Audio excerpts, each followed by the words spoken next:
Hola, en este video vamos a mirar el tema de la valoración de acciones. Este es con base en el libro de Fundamentos de Finanzas Corporativas, escrito por Rose, Westerfield y Jordan. Entonces, ¿qué es un dividendo? Básicamente un dividendo es un ingreso adicional que van a recibir las personas por tener una acción. Recordemos que una acción es una parte de propiedad de una empresa. Es decir, uno es propietario de una empresa y esto lo hace, digamos que las empresas emiten acciones básicamente para financiarse. Supongamos, por ejemplo, una situación particular que tenemos tres empresas, McGraw-Hill, Bank of America y tenemos eBay. Resulta que estos son los precios de las acciones y uno lo primero que pensaría es que de acuerdo a la acción va a recibir su dividendo, lo cual es falso. Vemos los dividendos de cada una de estas empresas y unos pagan 3.2, Bank of America, McGraw Hill 1.2 y esta empresa eBay no paga dividendos. Entonces vamos a mirar un poco diferentes modelos de dividendos que nos van a permitir determinar cuál es el precio de una acción. Entonces vamos a valorar una acción común. Hay que tener en cuenta que comparado con los bonos, que es otro instrumento de deuda, pero que no representan posesión por parte de los inversionistas de la empresa, tiene un problema, es que los flujos de efectivo no se conocen por anticipados, siempre los precios están variando todos los días, entonces no tenemos certeza de cuánto vamos a recibir en el futuro. Es una inversión que entre comillas es para siempre, en el sentido que una empresa, digamos, se supone que no va a cerrar nunca. Bajo este supuesto, pues tenemos una inversión que va a quedar para toda la vida. Y otro punto importante es que la tasa de rendimiento del mercado es muy difícil de observar porque es muy variable entre los diferentes tipos de acciones que hay. Pero a pesar de estos inconvenientes podemos encontrar un modelo que de acuerdo al dividendo y algunos supuestos que podemos tener, podemos encontrar el valor de esta acción. Entonces, por ejemplo, supongamos que yo tengo que el precio actual es 70, pero también voy a asumir que este es igual a mi precio futuro. Digamos que mi precio no va a variar en el futuro, entonces vamos a decir que este es como nuestro P sub 1 también. Entonces no va a variar para nada en el futuro. Y tengo que, como inversionista, estoy pretendiendo un rendimiento del 25% sobre esta inversión. Para tener el valor actual, ¿cuál va a ser? Va a ser el dividendo que me van a pagar en el futuro más el valor de esa acción en el futuro, que asumo que van a ser esos 70. Entonces traigo estos dos flujos, los traigo a una tasa del 25% un periodo y encuentro que el valor actual de esta acción es $64. Se dan cuenta, de manera intuitiva encontramos ya el valor de la acción con estos datos. Entonces, digamos que formulando un poco mejor la fórmula, valga la redundancia, tenemos que el P sub 0 es el valor presente de la acción, el P sub 1 es el precio de la acción pero en un periodo y el D sub 1 es el dividendo al final del periodo. Y R lo vamos a definir como el rendimiento requerido del inversionista. Entonces vamos a encontrar que el P sub 0, ese precio actual de la acción, en la valoración de ese título, va a ser el dividendo sub 1 más el P sub 1. Y esto dividido 1 más R. Eso es básicamente lo que hicimos en el ejercicio anterior. Obviamente P1 no se tiene certeza. En el ejercicio anterior lo asumimos que era igual a 70, pero no se tiene certeza. Pero yo sé que si continúo con la misma forma, P sub 1 va a ser exactamente lo mismo que el anterior, pero en lugar de 1 y 1 voy a poner 2 y 2. Entonces ya tengo el P sub 1. Entonces puedo reemplazar el P sub 1, incorporarlo en P sub 0. Entonces en lugar de P sub 1 voy a poner esta ecuación de aquí.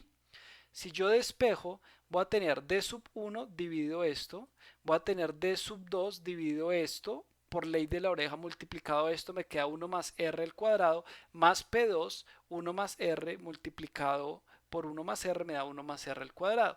Y esta es la definición de P sub 0 teniendo en cuenta P2. Yo puedo hacer esto nuevamente. P2 no se tiene certeza, entonces voy a traer el valor de P2 que es igual a esto de acá. Entonces lo reemplazo y voy a tener esto de acá, incorporando aquí la definición de P2. Nuevamente lo despejo como hicimos el anterior y tengo esto de acá. Si se dan cuenta, ahora lo tengo en términos de P3. Entonces lo podemos de algún modo llevar al infinito. Cuando llevemos esto al infinito, el P va a ser lo suficientemente grande, que va a ser P, perdón, el P no va a ser lo suficientemente grande, el Pn, el N va a ser un periodo suficientemente grande y vamos a tener 1 más R elevado a la N. Este factor va a ir aumentando mucho y este va a ser un valor, digamos, acotado que no va a ser muy alto. Entonces, un número determinado, una constante, por así decirlo, dividido en un valor muy grande, va a tender a cero. Por lo cual, podemos, para encontrar P sub cero, podemos de algún modo no tener en cuenta el valor del precio. Entonces, de algún modo, el P sub cero va a ser exactamente igual a la suma de esto hasta n. Entonces, ahora el problema que tenemos es cómo vamos a encontrar este flujo de dividendos, cómo vamos a encontrar esos dividendos para poder encontrar realmente el valor de nuestro P sub cero. Ese va a ser ahora la situación. Entonces, por ejemplo, hay una empresa muy famosa que durante varios años no pagó dividendos. Entonces hay muchas empresas pequeñas que no pagan. Por ejemplo, ahorita Uber, Netflix, tú puedes tener una acción de estas empresas y no pagan dividendos porque naturalmente ni siquiera tienen ingresos, digamos, ingresos positivos o netos positivos. Entonces, de algún modo, lo que las pocas ganancias o lo que tienen lo usan para reinvertir, entonces no pagan dividendos. Entonces uno podría decir, ah, ok, si no pagan dividendos y mi P sub cero es la suma de todos esos dividendos traídos a valor presente, entonces el valor de la acción es cero. No. ¿Por qué? Eso, digamos, lo que podemos encontrar es que en un momento dado o por cierto periodo limitado, él no paga dividendos a la fecha, pero puede después llegar y puede naturalmente esto pagar dividendos, porque si no, de otra manera, ¿qué sentido tiene la inversión? Entonces vamos a mirar los diferentes tipos de especiales de dividendos para encontrar los valores de la acción. El primero, vamos a suponer un dividendo con tasa de crecimiento cero. Esto quiere decir que siempre se va a pagar lo mismo. Entonces, esa es, digamos, la primera situación. La segunda, que este dividendo crece una tasa constante, va a aumentar de una manera porcentual, de manera constante. Y el tercero, que tiene como los dos comportamientos o básicamente que crece a una tasa constante después de cierto tiempo y antes funcionaba como el mismo dividendo. Vamos a empezar con el más fácil, de crecimiento cero. Entonces vamos a asumir, por ejemplo, el más asociado a una acción preferente y decimos que crecimiento cero, que el D1 es exactamente igual al D2, es exactamente igual al D3, es decir, todos son iguales a D. Entonces, esto que tenemos aquí, que es la suma de los dividendos, va a ser como si fuera una anualidad perpetua. Esta se resuelve, dado que los D son exactamente iguales, esta anualidad se resuelve que el P sub 0 va a ser exactamente igual al dividendo dividido el rendimiento requerido. Entonces, la otra situación es el crecimiento constante. Este crecimiento constante vamos a añadir una nueva variable. Esta variable la vamos a llamar G, que puede venir de growth, de crecimiento. Entonces es la tasa de crecimiento de la acción. Entonces nosotros ya sabemos que el valor futuro del tiempo es exactamente igual al valor presente por su factor de interés llevado al tiempo que uno quiere. Entonces, traduciendo esto en términos de acciones, voy a decir que mi dividendo 1 va a ser exactamente igual al d sub 0 por 1 más g elevado a la t. ¿Sí? Entonces, yo ya sé que tengo mi p sub 0, que es exactamente traer todos los dividendos a valor presente. Y entonces, ¿cuál es la definición de d sub 1? Acá en realidad sería 1. Sería d sub 0, 1 más g elevado a la 1. ¿Cuál es la definición de d sub 2? Pues es d1 por 1 más g, pero esto elevado a la 2. ¿Cuál sería la definición de D2? Pues sería D2 por 1 más G elevado a la 3. Y así sucesivamente. Nosotros aquí tenemos un supuesto muy importante, pero que es muy relevante. El crecimiento que se tiene de la acción tiene que ser menor que el rendimiento requerido. ¿Por qué se da esto? Es un tema de cálculo, pero es un tema que en la vida real tiene sentido. ¿Por qué? Porque lo que uno sabe que realmente va a crecer la acción usualmente es menor que el rendimiento requerido. De otra forma, lo que vamos a formular no tendría sentido. Para que esto tienda a algo, se tiene que cumplir esa condición y resolviéndolo vamos a encontrar que el P sub 0 es exactamente igual a D sub 0 por 1 más G y tengo aquí R menos G. Obviamente tenemos aquí el supuesto que este G es menor que R. De otra manera, pues el precio sería negativo. Entonces, yo tengo que este D sub 0 por 1 más G elevado a la 1 es exactamente igual a la definición de D1. De tal manera que P sub 0 es igual a D1 sobre el rendimiento requerido menos el crecimiento del dividendo. Y esto es lo que se llama el modelo de crecimiento del dividendo. Podemos también ponerlo como PT es igual a DT más 1 sobre R menos G. Miremoslo en un ejemplo, que uno usualmente en los ejemplos como que digiere las cosas más fáciles.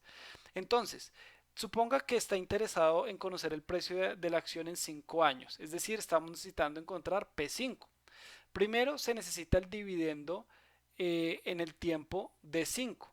Como el dividendo recién pagado es de 2.30 dólares y la tasa de crecimiento de 5% anual de 5 es, entonces, ya tenemos en este caso que D5 es exactamente igual a ¿qué?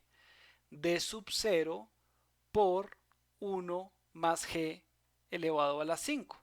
Entonces ya teniendo esto, yo sé que el dividendo recién pagado D sub 0 es 2.3 y lo voy a multiplicar por 1 más G, que es la tasa de crecimiento anual de esta acción. Entonces elevo esto a la 5 por 2.3 me da 2.935. Ya tengo el dividendo 5. Entonces como ya lo tengo, yo sé que la definición del precio sub 0 es exactamente igual a D1 RG. Entonces puedo adoptarlo para este D5. ¿Sería que P sub 5 sería exactamente igual a este D5, ¿sí? Por por 1 más G, ¿cierto? Entonces 1 más G sería 1.05. Entonces aquí tenemos este de acá, que este 2.935 es de 5. Entonces acá es P5 de 6. O sea, esto de acá, básicamente lo que tenemos aquí, esto de acá es la misma definición de D6. Es decir, este más 1. Y lo dividimos en la el rendimiento requerido, que en el ejemplo bueno del libro aparecía 13% menos 0.5. Entonces ya teniendo eso lo resolvemos. Bueno, este de acá es el P0 es igual a D sub 0 por 1 más G. Estamos haciendo exactamente lo mismo de aquí. Pues el P5 es igual a 38.53. Otro ejemplo. El próximo dividendo de Gordon Growth Company será de 4 dólares por acción. Entonces, los inversionistas requieren un rendimiento de 16% sobre las compañías como Gordon. El dividendo de Gordon aumenta 6% cada año. Con base en el modelo de crecimiento del dividendo, ¿cuál es hoy el valor de la acción de Gordon? ¿Cuál es el valor en 4 años? Entonces aquí es importante saber o identificar que lo engañoso es que el próximo dividendo de 1 se da como 4 dólares, porque dice el próximo dividendo de Gordon Growth Company es 4 dólares, es decir, este D1 es 4 dólares. Entonces no hay necesidad de multiplicar para encontrar ese D1 por 1 más G, porque ya nos dan el valor de D1. Entonces yo ya sé que P sub 0 es igual a D1 sobre R menos G. Entonces P sub 0 es igual, D1 ya lo tengo, que es 4, R es el rendimiento requerido de las inversionistas, que es 16, y G es el crecimiento de esta acción, del dividendo, es decir, del 6%. Entonces tengo 4 dividido 0.1, pues me da que el precio es igual a 40. Ese es el valor de la acción de Gordon. ¿Y cuál es el valor en 4 años? Pues el valor en 4 años, vamos a mirar el dividendo en 4 años, ¿cuánto sería? Pues sería igual a D sub 0 por su tasa de crecimiento. En este caso, pues sería 1.06. Lo tendríamos, bueno, en este caso, aquí es importante ver que, bueno, este de acá sería elevado a la 4. Entonces aquí tenemos 4.76, 4. Entonces sabemos que PT es igual a DT más 1 sobre R menos G. Entonces aquí tenemos que P4 es igual a D4 por E1 más G, que es este mismo DT más 1. Y ya teniendo esto, pues ya habíamos encontrado el valor de D4, que es 4.764, por el crecimiento que va a tener, que es 1.06, sobre R el requerido menos el crecimiento del dividendo. Y esto nos da que el P4 es igual a 50.50. Si se dan cuenta, yo puedo decir que P4 es exactamente igual al P inicial multiplicado por su crecimiento por 4 periodos. Es decir, 40, que es este que ya lo habíamos encontrado, por 1.06 elevado a la 4, tengo aquí P4 es igual a 50-50. Si se dan cuenta, los dos son exactamente lo mismo. ¿Por qué son exactamente lo mismo? D5 es exactamente igual a D1 por 1 más G a la 4.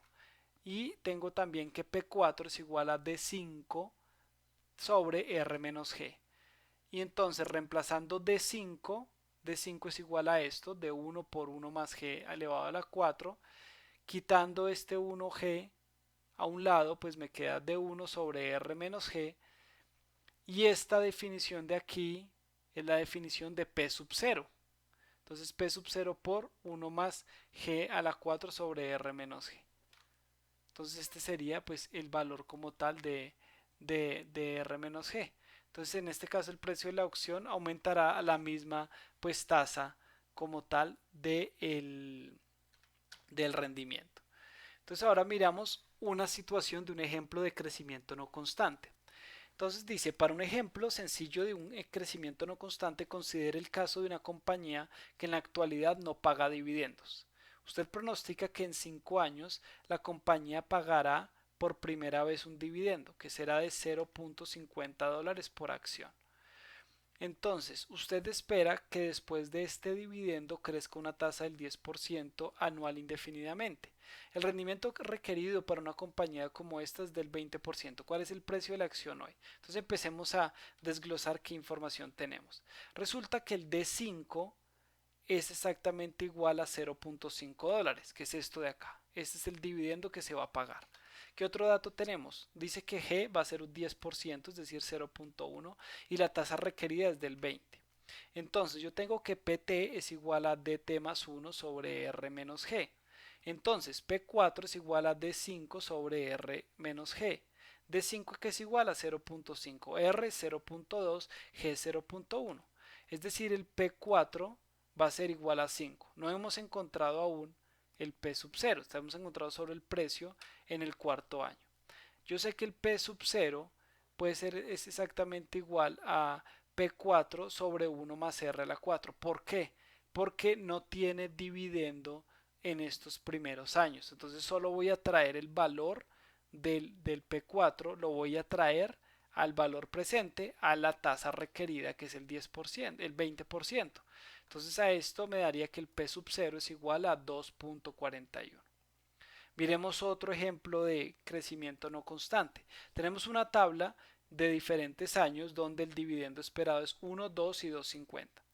Dice después del tercer año el dividendo crecerá a una tasa constante del 5% anual. El rendimiento requerido es 10%. ¿Cuál es el valor de la acción hoy? Entonces tengo los diferentes periodos 0, 1 hasta el 5. Yo sé que en estos primeros 3 años es un crecimiento no constante porque primero aumentó 1, después aumentó 1.50. En este caso para el primer año tenemos un dividendo esperado de 1, en este tenemos 2 y este de 2.5. Para el siguiente es un rendimiento constante del 5, es decir, para el 4 va a ser 2.5 por su tasa de crecimiento, que va a ser el 5%, y el otro va a ser 2 periodos, 1.05 elevado a la 2. Entonces, ya teniendo digamos que nuestro flujo de los dividendos, podemos encontrar más fácil el valor. Sabemos que PT es igual a DT más 1 sobre R menos G. Es decir, P3 es igual a D4R menos G, que es donde empieza el rendimiento constante de la acción. Ojo que aquí tenemos que siempre hacerlo cuando empieza el crecimiento constante, no cuando es no constante. Entonces, D4 es igual a D3 más 1 por 1 más G. Entonces sería 2.5, este valor acá de 3, llevándolo a un periodo, 1 más 0.05 sobre 0.1 menos 0.05. Ese sería el valor de P3, que sería 52.5. En este caso ya sabemos que P0 pues es traer todos los flujos futuros y sabemos que los dividendos ya los tenemos y tenemos ya el valor de P3 porque fue el que encontramos. Entonces simplemente reemplazamos de 1 por 1, de 2 lo reemplazamos en 2, de 3 lo reemplazamos por 2.5 y P3 lo reemplazamos por el valor que encontramos y lo descontamos a en este caso pues al valor de la tasa, ¿no?, que tenemos, que es del 10, que es el rendimiento requerido, y esto nos da un P sub 0 igual a 43.88. Miremos otro ejemplo. Resulta que Chain Reaction ha crecido a una tasa fenomenal de 30% anual a causa de su rápida expansión y ventas explosivas. ¿Usted cree que esta tasa de crecimiento dura 3 años más y que después la tasa bajará a un 10%?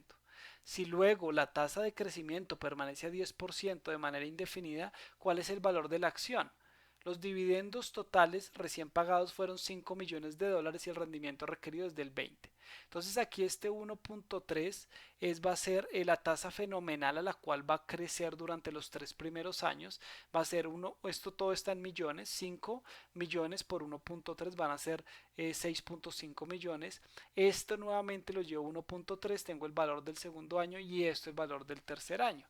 Entonces, PT ya sabemos que es de T más 1 sobre R menos G. Entonces, P3 es exactamente igual a D4. Otra vez voy a reencontrar el valor del crecimiento constante para después unirlo con el decrecimiento no constante y encontrar el valor de la acción. Entonces D4 yo sé que es D3 por 1 más G, pues yo tengo el valor de D3 que es este 10.985, lo voy a multiplicar por el G que es este de acá, que es a la tasa la cual va a bajar después, va a ser un 10% y va a ser dividido entre R menos G, 0.2 lo requerido menos 0.1. Es decir que el P3 es 120.83. Ya teniendo eso, nuevamente, como el ejemplo anterior, voy a descontar los dividendos que ya los tengo, les voy a sumar en este caso el precio que ya obtuve y de esta manera voy a tener, reemplazando todos los valores, pues voy a tener un precio de un P sub 0 de 87.58 millones. ¿Cuáles son los componentes del rendimiento requerido? Nosotros usualmente pues en los ejercicios miramos que el inversionista requiere 20%, 25% y se da como dado. Pero este R lo podemos organizar, podemos pasar este R menos G al otro lado, este P sub 0 lo pasamos a dividir y el menos G lo pasamos a sumar.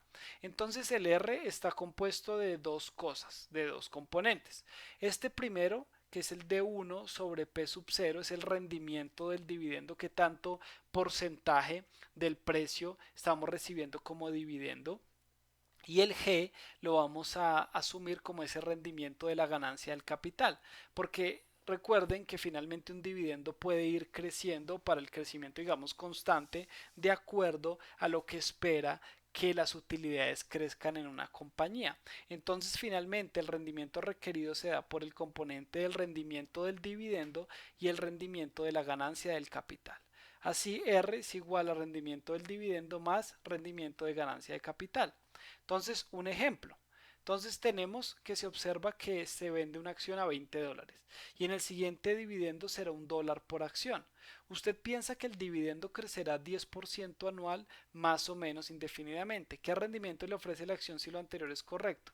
Pues el P sub 0 ya lo tengo, que es 20, el D sub 1 va a ser de $1, que es mi dividendo siguiente. Ya sé que G va a ser 10%. Entonces mi rendimiento requerido va a ser de 1 sobre P sub 0 más G. Reemplazo los datos y mi rendimiento requerido es del 15%. Lo puedo corroborar pues encontrando P sub 0 para estos datos y me tiene que dar 20, que sería 1 sobre 0.15 menos 0.1, pues me da P sub 0 igual a 20.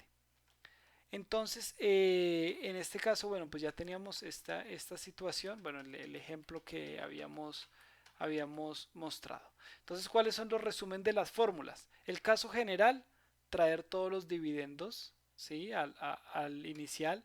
En caso de crecimiento constante, tengo este de aquí que es R menos G, G minúscula. Caso de crecimiento no constante, tengo que traer primero los dividendos que no son constantes y después este PT lo voy a encontrar trayendo este DT más 1 R menos G del modelo de crecimiento constante. Entonces el rendimiento requerido ya sabemos que va a ser exactamente igual a esto. Las acciones comunes básicamente va más enfocada en los derechos de los accionistas y los pagos de dividendos. Digamos que no tienen preferencia en recibir dividendos o cuando hay bancarrota no son los primeros que van a recibir su dinero de vuelta, pero tienen su derecho de poner la junta directiva. Digamos que lo que se ha generalizado es que una acción es un voto. Entonces una persona que tiene 1000 acciones tiene 1000 votos. Entonces un ejemplo sencillo es que supongamos que para ejemplificar los dos diferentes procedimientos de votación, imagine que una corporación tiene dos acciones. Smith tiene 20 acciones y Jones tiene 80 acciones. Ambos quieren ser directores, sin embargo Jones no le agrada a Smith. Entonces supóngase que van a elegir 4 directores en total. Entonces, para ejemplificar los dos diferentes procedimientos de votación, imagine que una corporación tiene dos accionistas, bueno, este de acá. Entonces, la votación acumulada es la primera forma que se da donde hay inclusive una participación de las acciones de los accionistas minoritarios y se determina el número total de votos que puede emitir un accionista. Este número de votos va a ser el número de acciones por el número de directores a elegir. Entonces, y no todos los directores se eligen a la vez. Los 4 que obtengan más votos serán los directores. Entonces, en este caso, Smith va a emitir claramente para sus votaciones 80 votos y Jones va a emitir 320 votos. Entonces, si se dan cuenta, en este caso, eh, si Jones reparte entre los 4 candidatos iguales, cada uno dará no más de 80. Entonces, de algún modo, este va a quedar pues siempre de cuarto. Entonces, si hay n directores para nombrar están garantizados con un porcentaje mayor o igual, va a ser por medio de esta regla. En tal caso, si tenemos 1 sobre número de directores son 4 más 1, 5, un quinto es igual al 20%. Es decir, tengo un total de 400 votos. 400 por 0.2 es 80, es decir que con 80 votos más 1 voy a tener la opción de ser director. Entonces, otro es sistema la votación directa, es decir, que se elige uno a la vez. En este caso, en cada ocasión Smith puede emitir solo 20 y Jones 80. Entonces Jones va a poder elegir a todos los candidatos, no importa lo que vote Jones, no importa lo que vote Smith, siempre lo que diga Jones va a ser lo que se va a elegir. Si alguien tiene más del 50%, en votación directa elige todos los directores. Entonces, por ejemplo, suponga que la acción JRJ Corporation se vende a $20 por acción y tiene la característica de una votación acumulada. Es decir, hay 10.000 acciones, bueno, decimos que hay 10.000 acciones en circulación. Si van a elegir 3 directores, ¿cuánto le cuesta a usted asegurarse un sitio en la junta directiva? Entonces, yo sé que el precio es $20 de cada acción, el nombre de acciones son 10.000, es decir, con nuestra regla 1 sobre 3 más 1 nos va a dar el 25%. Como hay 10.000 acciones en circulación, 2.501 acciones me van a permitir estar en la junta directiva, es decir, 2.501 por $20 por acción me va a dar 50.020 es el costo para estar en la junta directiva. En este caso, bueno, la votación directa ya nos dimos cuenta que anula a los accionistas minoritarios, por eso muchos estados de los Estados Unidos manejan una votación acumulada obligatoria y el otro que tenemos es la votación por poder que se delega a otra persona que ejerza el voto. En este caso, pues una autoridad por parte de un accionista para que alguien vote sus acciones. En las clases de acciones y diferentes tipos de acciones, digamos, hay algunas firmas que tienen un tipo de acción diferente, o sea, no siempre solo se transa una acción en el mercado, puede tener diferentes acciones. Por ejemplo, Ford tiene una acción clase B que no se negocia en el público, que solo que se le da a la familia Ford, por ejemplo. ¿Y cuáles son los derechos de este accionista común? Puede compartir en forma proporcional los dividendos pagados, puede compartir en forma proporcional los activos restantes después de pagar pasivos en una liquidación, es decir, no son prioridad y tienen como votación de temas de gran importancia, como por ejemplo en la fusión de las empresas. Las otros tipos de acciones son las acciones preferentes. La diferencia es que tienen pues preferencia en el pago de dividendos a diferencia de la acción común, pero tienen la diferencia que algunas veces no tienen el privilegio de votación. Y es importante saber que los dividendos no son obligatorios, pueden ser pagados, depende de la junta directiva si quiere o no quiere pagarlos y pues de esta manera no son como tal una deuda. Haciendo un resumen súper rápido del mercado de valores donde se entrazan estas acciones, está el mercado primario, que es donde se emiten las acciones por primera vez, y el mercado secundario cuando ya se intercambian las acciones entre los inversionistas. Uno está el intermediario, que es, digamos, la persona que se encarga y está lista, digamos, para comprar y vender en cualquier momento. Y por otro lado está el corredor, que es quien reúne a compradores y vendedores, pero no lleva un inventario, no tiene la posibilidad, digamos, de comprar y vender en cualquier momento. Solo facilita la transacción de otros, encuentra oferentes y demandantes. La principal bolsa de valores del mundo es la Bolsa de Valores de Nueva York. Son más o menos 1.400 miembros, personas que trabajan y tienen la posibilidad de vender y comprar sin comisión y un puesto para tener esta posibilidad hace unos años costaba 1.5 millones. Entonces la mayoría son registrados como corredores de comisión y ejecutan pues las órdenes de compra y venta. Entonces más o menos unas 500 personas aproximadamente de esos 1.400 trabajan allí. Los otros se llaman especialistas y son intermediarios que son asignados, que tienen que intermediar, pues, digamos, la compra y venta para un grupo específico de acciones. Y por otro lado están los corredores de piso que están ocupados para ciertas órdenes cuando no se pueden realizar por medio como tal de los intermediarios. Y por otro lado tenemos los operadores de piso que negocian de manera independiente sus cuentas, pero pues van a depender de qué tan ocupados estén los otros. Y en últimas esta bolsa lo que hace es atraen y procesan estos flujos de órdenes. Uno pone una orden y ellos la ejecutan para comprar o vender las acciones. Entonces, ¿quiénes son los clientes de la bolsa? Son inversionistas individuales o también decenas de miles de inversionistas institucionales que serían empresas. Por otro lado está el Nasdaq, que es el segundo de valores más grande y allí digamos que cotizan también 2.600 de las empresas más grandes y otro grupo que son las small cap, que son empresas más pequeñas.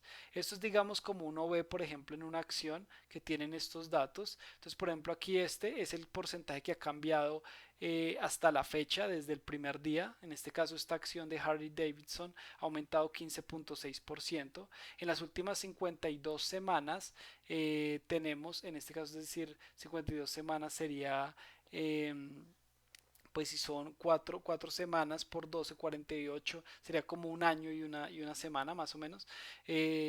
Tenemos que el precio más alto fue este y el más bajo fue este.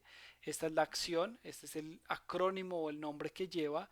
Esto de aquí nos dice los dividendos, es el dividendo anual. Si queremos sacar el trimestral, pues lo dividimos en cuatro y este F es un pie de página que indica en este caso pues que hay un incremento del dividendo. En este tenemos un porcentaje de rendimiento del 0.7. El precio utilidad va a ser de más o menos de 21, que tenemos la diferencia de este menos este, y este es el volumen de las acciones que se han o que se transan. Este es el precio al cual cerró el mercado y el cambio neto con respecto al precio inicial. Eso es básicamente una información básica, pero lo que quería mostrar más era los tipos de valoración de una acción. Espero que les haya servido. En el siguiente video vamos a hacer más ejercicios para tener un poco más práctica para este tipo de valoración de acciones. Que estén muy bien.